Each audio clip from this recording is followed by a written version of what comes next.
Boa noite a todos, boa noite a todas. São 19h31. Vamos viver a sinodalidade. Vamos viver a sinodalidade também. Mas vamos ouvir o clamor dos pobres e o clamor da terra. E aí, pessoal, tudo bem com vocês? Eu vou bem, graças a Deus. Na correria danada hoje, por incrível que pareça, sabe? É incrível eu falar isso para vocês. Mas eu tive que ir trabalhar e tive que fazer muita coisa. Então eu acabei ficando meio enrolado hoje. As pessoas acham que a gente não trabalha muito, mas acaba trabalhando, sabe? Então já viu, né? É meio doido, mas é verdade. E aí, como é que vocês estão? Entrou alguém? Quem foi que entrou aqui? Ai, meu Deus do céu. A Terezinha entrou, boa noite, paz e bem. E entrou uma outra pessoa aqui que eu não estou conseguindo identificar. Mas tem Castelo. Não, mas é uma outra pessoa aqui, amor. Ai, que delicado. Boa noite, paz e bem. Eu estou acenando para você aqui, mas eu não estou conseguindo ver. Parece que é Marina. Eu pego seu óculos? O óculos de perto, amor. Mariana. Será que é Mariana? Eita, ferro. Deixa eu ver se eu consigo me localizar aqui no... Eu mesmo no... Eu não vejo a mim mesmo aqui no... Mas eu vou achar quem é. Pode deixar que eu vou ver aqui.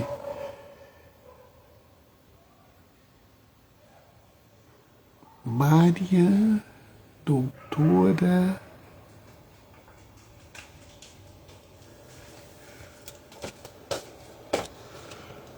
Tá vendo? Isso aqui é bom. O mozinho me socorre nessas horas. Maria A.M. Doutora Berta. Opa, boa noite, paz e bem. Tive que usar aqui do óculos de perto. Está... Hoje nós vamos fazer reflexão. Né? E essa reflexão vai ser interessante. Daqui a pouquinho a gente vai começar. Né? Hoje suas irmãs não entraram ainda não, amor.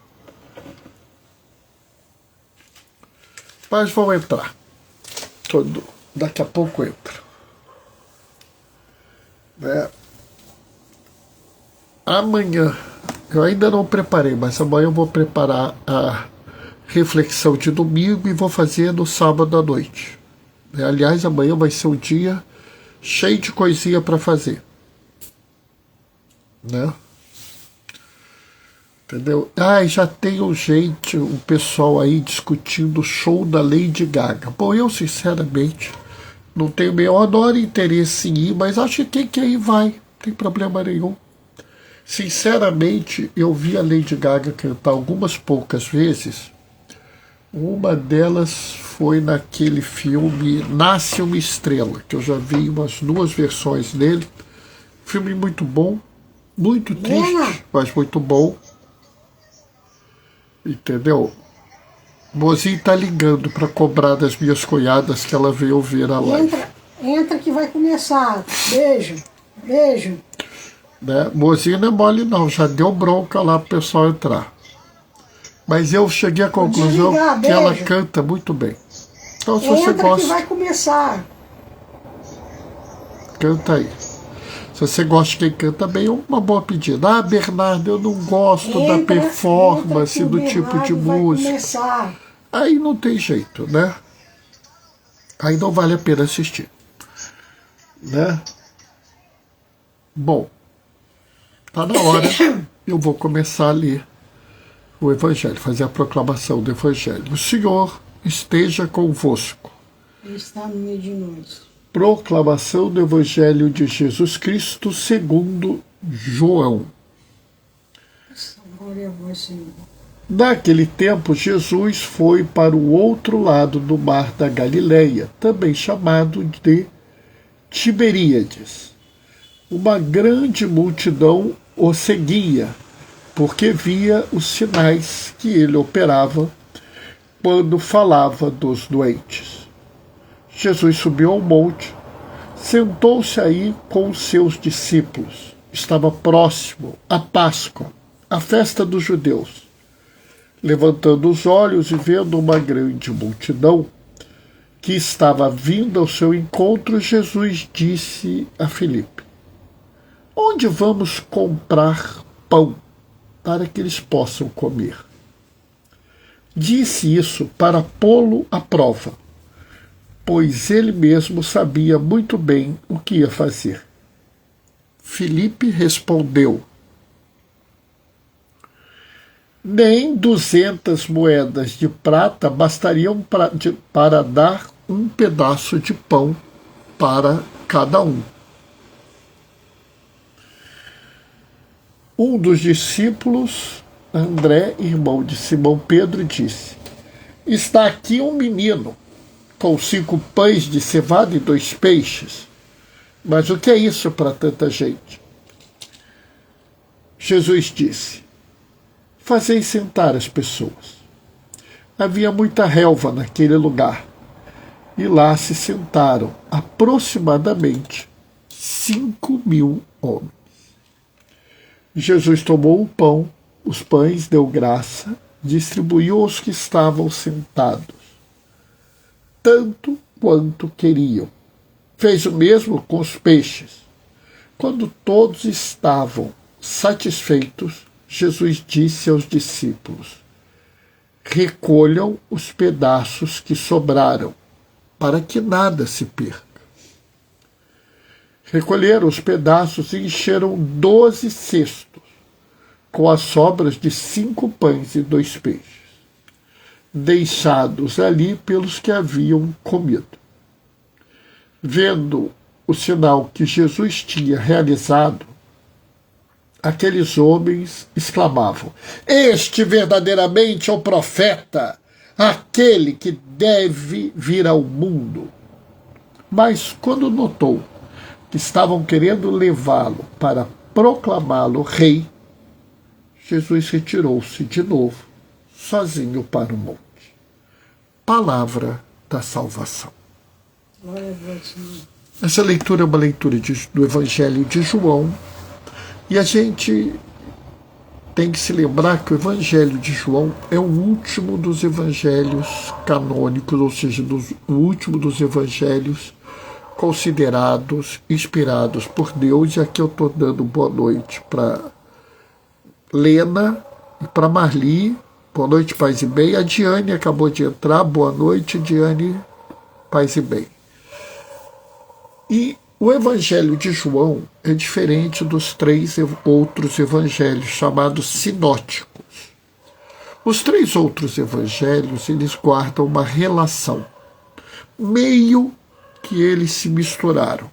Nós sabemos que existe uma fonte que é anterior, é o Evangelho perdido, que muitos chamam de fonte Q, mas isso é uma brincadeira, de certa forma, dos alemães. Porque a palavra fonte, em alemão, começa com a letra Q. É como se eu dissesse assim, é uma fonte F, que muitos acreditam ser um proto-evangelho de Mateus ou as logias de Mateus. Existe uma menção a que Mateus escrevia suas logias, daquilo que Jesus havia falado. Marcos teve acesso a essas logias e escreveu o evangelho dele. Oi, Gracinha, boa noite, paz e bem. Bozinho ligou para as irmãs, mandou as irmãs todas ligar. Olha, entre na live. Quem olha assim até parece que Bozinho é brava, né? E aí, depois que Marcos escreveu o evangelho dele, Mateus olhou o evangelho de Marcos, se lembrou da logia dele, misturou os dois e escreveu o evangelho dele. Lucas pegou o evangelho de Marcos, de Mateus e mais umas entrevistas que ele fez, inclusive ele entrevistou Maria, mãe de Jesus, juntou tudo e fez o dele. Esses evangelhos não foram escritos para cristãos. O único evangelho que foi escrito para cristãos foi o evangelho de João. E João tem algumas preocupações. Por exemplo, João não fala em milagres, fala em sinais. Por quê? Porque são mostras da divindade de Jesus. Ele não queria que Jesus fosse confundido com um milagreiro, né? Inclusive, às vezes, me angustia algumas pessoas, hoje em dia, que ficam falando: fulano faz milagre, ciclano faz milagre, porque, segundo João, Jesus fazia sinais. João também tem uma tendência a deixar claro que Jesus tinha um conhecimento. Então, quando ele fala assim, ele perguntou isso para Filipe, mas ele queria testar Filipe, porque ele sabia o que ele ia fazer. Em outro momento ele fala, ele faz isso já anunciando a morte que ele teria. Porque como ele já está escrevendo para os cristãos, ele já está querendo responder a algumas dúvidas, né? Já existiam algumas dúvidas de fé, e o Evangelho de João já responde. É por isso que no prólogo começa: no princípio era o Verbo, e o Verbo estava com Deus, e o Verbo era Deus, para já tirar dúvidas. Mas esse sinal é um sinal muito importante, porque este é o único sinal que está nos 4 evangelhos. A multiplicação dos pães, eu falei isso hoje de manhã, né, amor? É o único milagre que está nos 3 evangelhos sinóticos, e é o único sinal que está também no evangelho. É a única vez que você tem um milagre ou um sinal, depende como você quiser chamar, que está presente nos 4 evangelhos. E é essa multiplicação, porque existe o relato de uma segunda, mas essa é a chave. E isso é muito importante. Por quê? Porque existe uma relação entre a multiplicação dos pães e a Eucaristia. Se você vê, João faz questão de dizer que é próxima a Páscoa, a festa dos judeus. Observa que a Eucaristia, a última ceia, foi na Páscoa dos judeus. Viram isso? A última ceia foi uma refeição. Essa é uma refeição. Havia uma dificuldade na multiplicação dos pães. Ah, Bernardo, não havia dificuldade na última ceia. Poxa, não. Jesus estava jurado de morte, tinha gente querendo matar ele, ele estava perseguido. Ele fez a ceia às escondidas. Se lembram disso? Tinha até um código, que eles iam chegar numa cidade, a cidade lá tinha um burrinho. Estão lembrados disso? Ah, Bernardo, mas no domingo de Ramos saudam Jesus. Sim. E não saudaram Jesus na multiplicação dos pães? Esse é o profeta que deve vir ao mundo? O problema é que as pessoas também cometeram o mesmo erro que cometeram na última ceia, cometeram no domingo de Ramos. Não foi, amor? Não foi? Olha bem. O que eles gritam no domingo de Ramos? Hosana, Hosana, filho de Davi. Filho de Davi.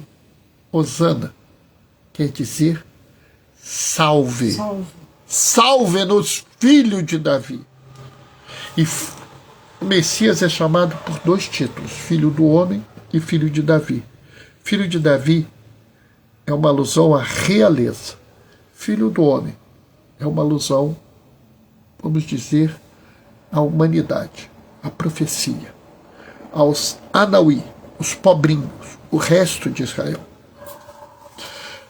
E é gozado que Jesus não gostava de ser chamado filho de Davi. Porque Jesus não veio para ser um rei, como nós pensamos, um rei terreno, um rei mundano. E no domingo de Ramos eles gritaram: Hosana, filho de Davi. E aqui eles queriam transformá-lo em rei. É muito interessante, porque existe uma coisa meio de querer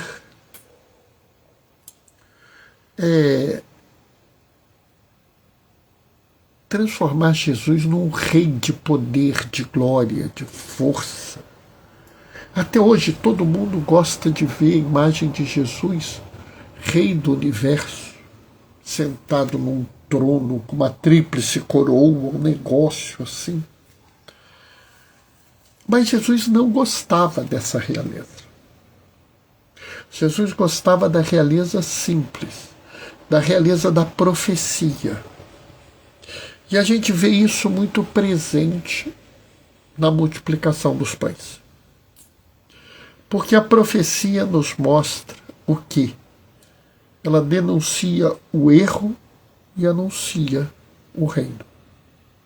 Bernardo, mas qual era o erro? O erro é que haveria pessoas com fome. Hoje nós temos pessoas com fome no mundo, amor? E como? E como? E o pior é que nós não temos apenas uma fome. Como na época de Jesus, nós tínhamos outras fomes. Além da fome do alimento, nós tínhamos a fome de justiça, a fome de direitos. Observem bem, não tinha 5.000 pessoas lá, devia ter umas 13.000 pessoas. Mas é que mulher na época não tinha direito nem de ser contada como ser humano. Criança não era nem gente. Então, assim, criança não era nem gente. Por exemplo, se você matasse a cabra de uma pessoa e a pessoa matasse o seu filho pequeno, era uma coisa que todo mundo achava, fazer o quê, né? Tá bom, quase a mesma coisa. Era assim. Havia fome de direito, a fome de terra, a fome de trabalho, a fome de justiça. Como existem hoje. Então Jesus mostra o primeiro erro. É interessante porque Jesus pergunta para Filipe, e Filipe era um cara legal, mas ele ainda vivia sob o domínio de uma religião individualista e uma religião baseada no templo, e uma religião baseada em questões, vamos dizer, meio que monetárias. Você comete determinado pecado, você sacrifica uma rolinha. Se o seu pecado é maior, você mata um coelho. Se o seu pecado é maior, você mata uma ovelha. Se o seu pecado é muito grande, eu tenho que matar um boi. Do mesmo jeito, se a sua graça é muito grande, você tem que matar 2 bois, e por aí vai. Então a coisa é meio monetária. E por isso Filipe reage como? Como é que não vamos dar de comer para esse povo aí, Filipe? E tá ruim, Jesus. Nem que eu tivesse 200 moedas de prata, eu resolveria isso. O que mostra que o problema não é dinheiro. O problema da falta, das fomes do mundo, não é dinheiro. Bernardo, o que você está falando? Isso é um absurdo. Pessoal, não é absurdo nenhum. Só o que já foi gasto, só o que já foi dado de empréstimo à Ucrânia, porque a Ucrânia depois vai ter que pagar isso, já era mais do que suficiente para pagar, resolver a fome no mundo por 2 anos. Só o que Israel, os Estados Unidos e os outros países da Europa já gastaram bombardeando Gaza e matando um monte de homens, mulheres e crianças inocentes, e esses bombardeios matam mais mulheres e crianças, já teria dado para reformar Gaza, dar dinheiro para ela se tornar um país independente e muito mais que isso. Daria para resolver a fome, por exemplo, do Iêmen. Tranquilamente. Portanto, O problema do mundo não é falta de dinheiro, é o uso iníquo dos bens. Isso é tão grave que São Tomás de Aquino, certa feita, responde uma questão e diz assim: frente à escassez, todos os bens são de todos. Então ele diz que é lícito o roubo se a pessoa está diante de uma necessidade. Então, o primeiro passo da profecia é feito. A profecia mostra os erros do mundo. A escassez que nós sofremos no mundo é um erro. A falta de direitos é um erro. A falta de proteção da dignidade dos seres humanos, da proteção do meio ambiente, porque você nunca terá proteção da vida humana se você não protege o meio ambiente. Tá? Isso, inclusive, a gente tem mais que provado. Se alguém tiver dúvida, basta ver as últimas catástrofes climáticas. A devida dignidade do ser humano e também do meio ambiente. Todas essas faltas ocorrem não porque nós temos recursos escassos, e sim porque nós temos uma concentração desigual de recursos. Ô Aline, boa noite, paz e bem, filha querida. Sabe, isso é muito importante.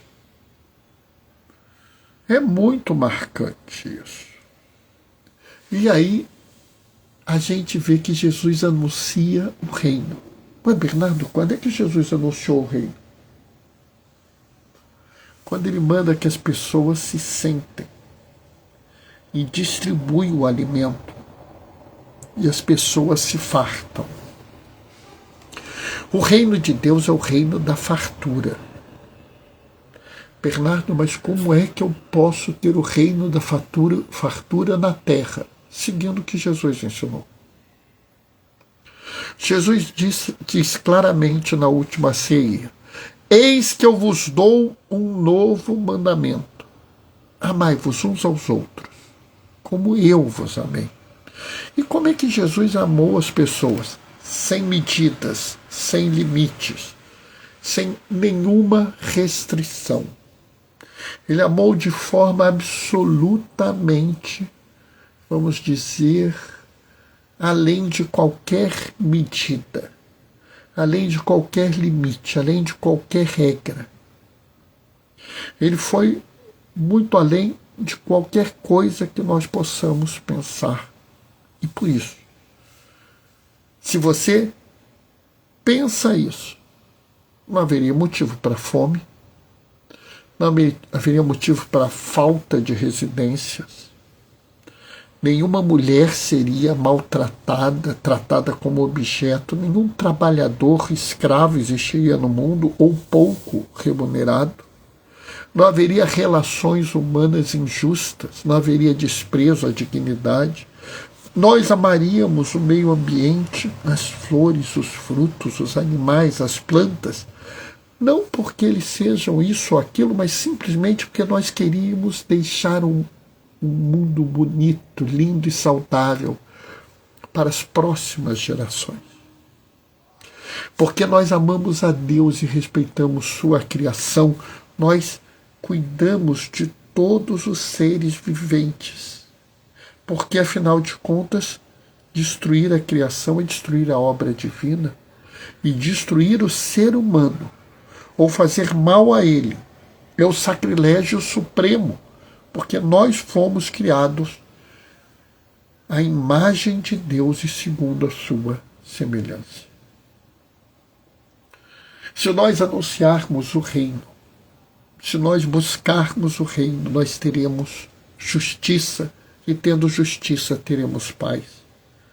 Portanto, não é à toa que guarda-se tanta semelhança entre a multiplicação dos pães e a Eucaristia, porque a nova e eterna aliança marcada na última ceia, com toda a humanidade, só pode realmente existir se nós assumirmos o compromisso da multiplicação dos pães, e assim sendo, sejamos profetas e profetisas, anunciemos ao mundo o reino, denunciamos os erros, seguimos em frente. Não queremos graça, não queremos força, não queremos poder, não queremos glória. Queremos seguir com o resto, com os pobrinhos, com os marginalizados, com os excluídos. Por quê? Porque o resto de Israel e hoje o resto do mundo sempre é fiel ao plano de salvação. E é com eles que nós queremos caminhar. Amém? 19h57, amor. Essa foi a reflexão de hoje. Espero que vocês tenham gostado. Minha família. Bom, eu fiz a reflexão, amor. As meninas ouviram. Elas não participam, mas elas ouvem. Manda um abraço para elas. Já mandei beijo, abraço. Deus. Mozinho está mandando um abraço e um beijo para vocês, meninas Tessinari. Olha, a Diane gostou, mandou amém, mãozinha de oração e um coraçãozinho roxo. Gostei. Bom, amanhã eu vou fazer a reflexão do terceiro domingo da Páscoa. E olha, pessoal, é uma reflexão puxada, hein? É uma reflexão que vai ter gente que não vai gostar, não. Se você segue com Jesus, você vai gostar. Se você finge que segue com Jesus, você vai ficar incomodado. Ou incomodado. Mas aí eu não posso fazer nada, né? O meu objetivo é mostrar isso para as pessoas. Hoje é dia de Santo Atanásio, é um dos grandes defensores da divindade de Jesus no Concílio de Nicéia, que faz 700 anos esse ano, 1700 anos esse ano, e que, pelo amor de Deus, ele nunca falou nada sobre bispo ou sobre padre, não, tá? Então, se vocês ouvirem alguma coisa, lerem alguma coisa, vira para a pessoa e fala assim, onde ele escreveu isso? E você vai ver que ela não tem o documento, porque esse texto não foi escrito por ele. É mentira, fake news, tá? Bom, eu vou me despedir deixando a minha bênção. O Senhor esteja convosco. Ele está no meio de nós. Por intercessão de Atanásio, desça sobre vós e permaneça para sempre. A bênção do Deus Todo-Poderoso no amor, aquele que é Pai, Filho e Espírito Santo. Amanhã, às 19h30, a gente se vê. Até lá, beijos e bênçãos. Tchau, tchau. Amanhã você tem Aparecida, amor? Peraí.